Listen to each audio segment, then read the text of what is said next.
Hello, good morning.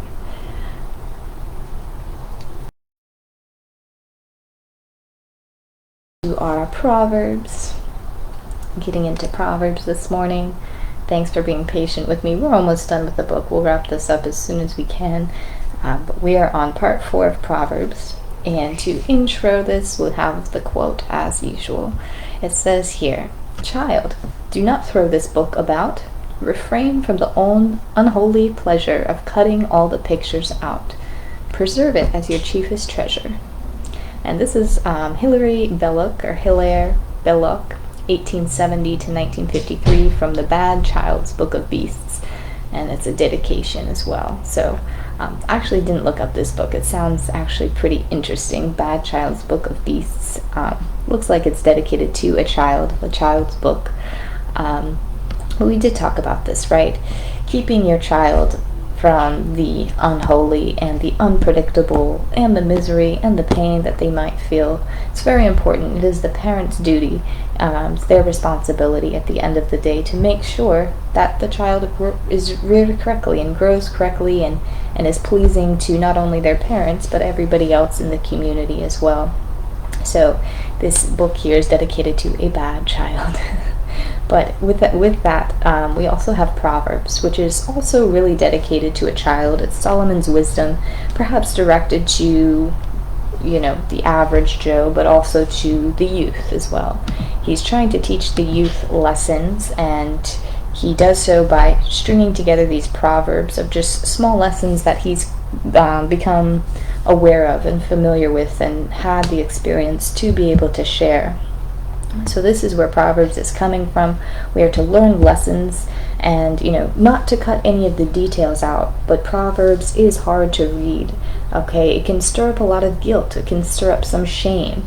We can definitely recognize things that we can do better and that we should be improving upon and not, being on that other side of the dichotomy.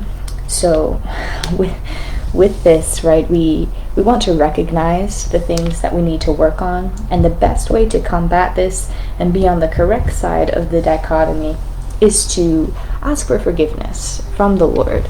When you feel that experience of shame, of doubt, of things that you've done, that aren't the best and you wish to repair, definitely call on Allah, call on your Lord and ask for forgiveness. That is the first step. Recognize also what you're doing so you can then ask for forgiveness from that.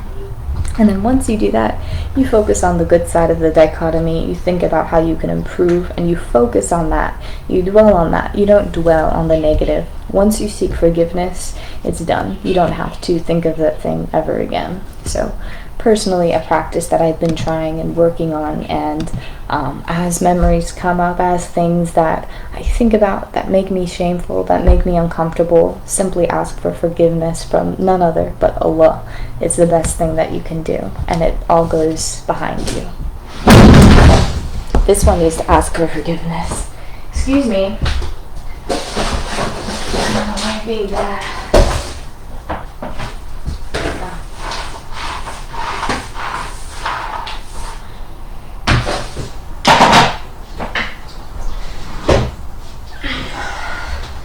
Been a while since he's been in the trash can. He's been doing better about the trash can, but he just gets a little bit ornery sometimes. Is that true?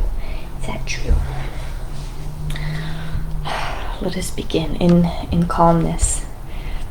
This is Proverbs part 4. We're starting out in chapter 22 with saying 1. It says here, "Pay attention and turn your ear to the sayings of the wise. Apply your heart to what I teach. Do not be one of the ones who shakes hands and pledge, or puts up security for debts. If you will be snatched from under you. Do not eat the food of a begrudging host. Do not crave his delicacies, for he is the kind of person who always thinks about the cost. Eat and drink, he says to you, but his heart is not with you. Do not let your heart envy sinners, but always be zealous for the fear of the Lord. For an adulterous woman is a deep pit, and a wayward wife is a narrow well. Wisdom is too high for fools. In the assembly at the gate they must not open their mouths. Do not gloat when your enemy falls. When they stumble, do not let your heart rejoice. Put your outdoor work in order and get your fields ready. After that, build your house. Do not exalt yourself in the king's presence, and do not claim a place among his great men. It is better for him to say to you, "Come up here," than for him to humiliate you before his nobles. Seldom set foot in your neighbor's house. Too much of you, and they will hate you. It is not good to eat too much honey, nor is it honorable to search out matters that are too deep. Like the useless legs of one who is lame is a proverb in the mouth of a fool. Like one who grabs the stray dog by the ears is someone who rushes into a quarrel not their own. Whoever digs a pit will fall into it. If someone rolls a stone, it will roll back on them. One who is full loathes honey from the comb, but to the hungry, even what is bitter tastes sweet. As iron sharpens iron, so one person sharpens another. You will have plenty of goat's milk to feed your family and to nourish your female servants.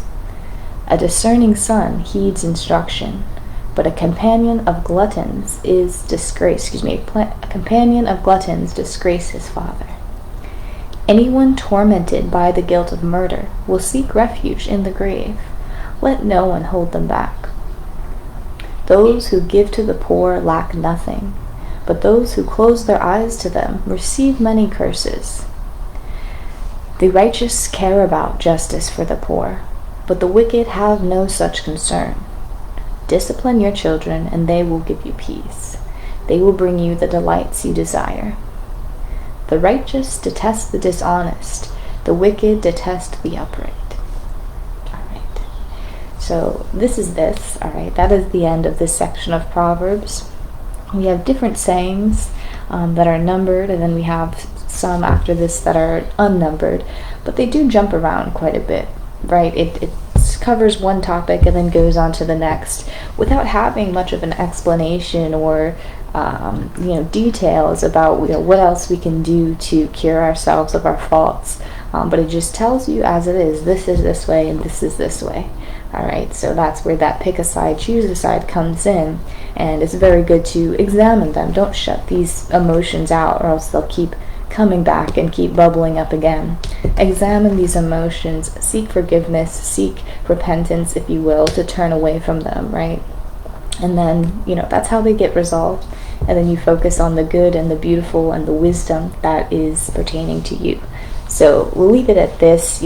Proverbs reading through is hard to read. I feel very guilty and oh my goodness, there's so many things that I could be improved upon, and working harder and doing all of this. But it's one of those things that you do have to have patience for yourself and seek help from the Lord. That's the best way to resolve those emotions. But I appreciate you guys listening. Thanks for keeping me accountable, and now I can go on to the next chapter and read and record the next chapter. So thanks for letting me have this outlet. I hope you have a great day. I'll talk to you